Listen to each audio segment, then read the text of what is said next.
lalagyan ng pula. Aga mo namang magpenitensya, katatapos lang.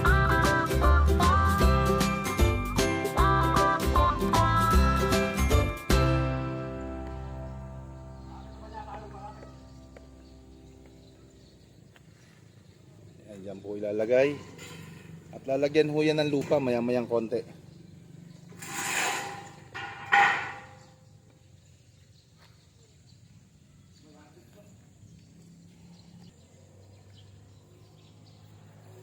Napuran na po ng dalawa.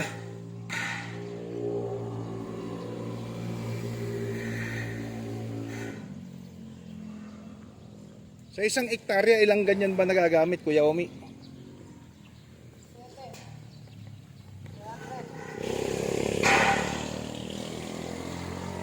17 ganyan daw po.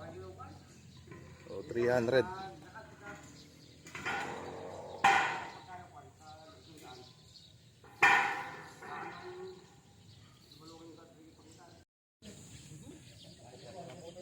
Ayan, mini mekos na po. Masyado lang pong maalikabok.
Nilalagyan po ng uling para hindi daw po masyadong magdikit-dikit yung lupa.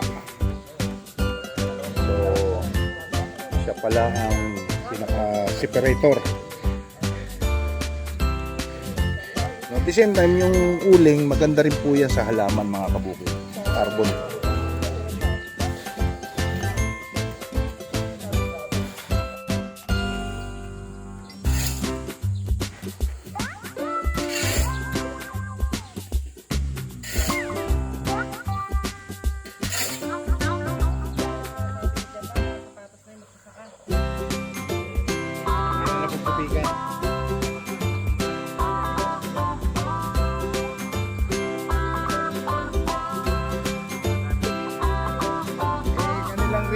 Aircon eh. Yung reaper nga nila doon, driver lang. Walang nagsasako.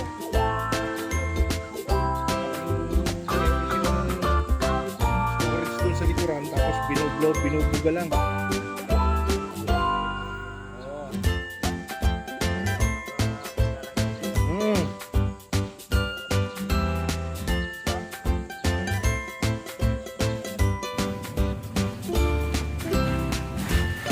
So ayan, nilalagay na yung binhi sa seeder.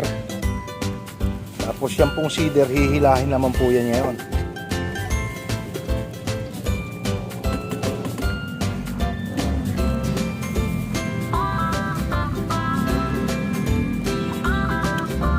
Tulak ba, Kuya Omi?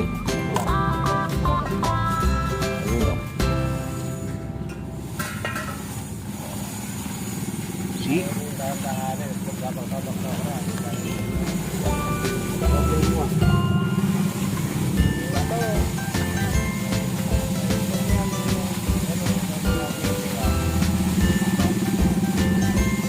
Bingi naman ah.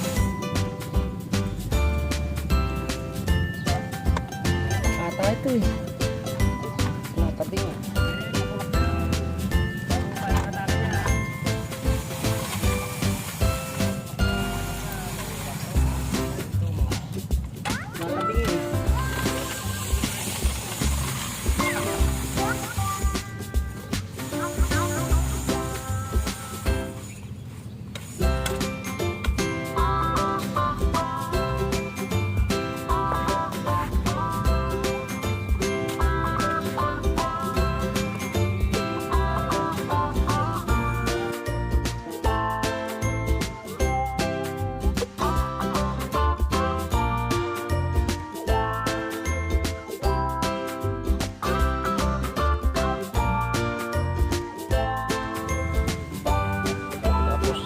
naman ng lupa.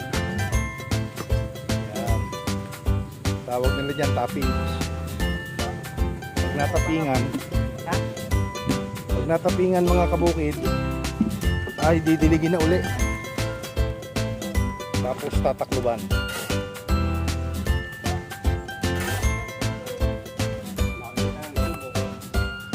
Wala pang kita.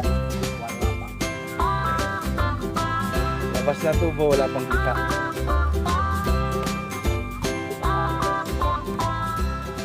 Dalawa po tayo dyan.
Eh sir, mga ilang araw na may sako siya? Mga 4 na araw. 4 na araw. Kara 4 na araw tatanggalin na yan. Tapos hindi na siya tatakluban. Tatakluban ulit. Depende pagka iniibon, tatakpan mo ulit. Tatakpon ulit. Pagka pinupuntahan pa ng ibon. Oh, yung kasi yung pinaka protection niya talaga pati sa mga aso, no? Oo, aso. Hindi, Mga- babakuran itong galaw. Ay, oo nga, naalala ko. Nilagyan mo nga pala ito ng bakod nung nakaraan. Yan. Ligadong bakuran mamaya yan. So yun mga kabukid, 4 na araw ay babaklasin itong sako. Depende sa sitwasyon. Pagka kailangan ibalik, ibabalik po yung sako. Yan po kasi ay cover sa mga maya, sa mga naglalarong kung ano dyan mga lumilipad, aso, para hindi masira. Daga, tuloy daga mo. Ayan. So matrabaho, Pag pero nairaos mo na. oo, pero beneficial to. Bakit? Eh, andyan lahat ang pagtitipid. Tipid sa punla, sa binhi, no sir? Tapos sa tipid sa upatanim. Yun lang yung unang investment, yung mga bakal na yan, angular, yung mga flat bar. Eh pero, nako, 10 to 15 years, baka hindi pa. Hindi pa kayang matunaw yan.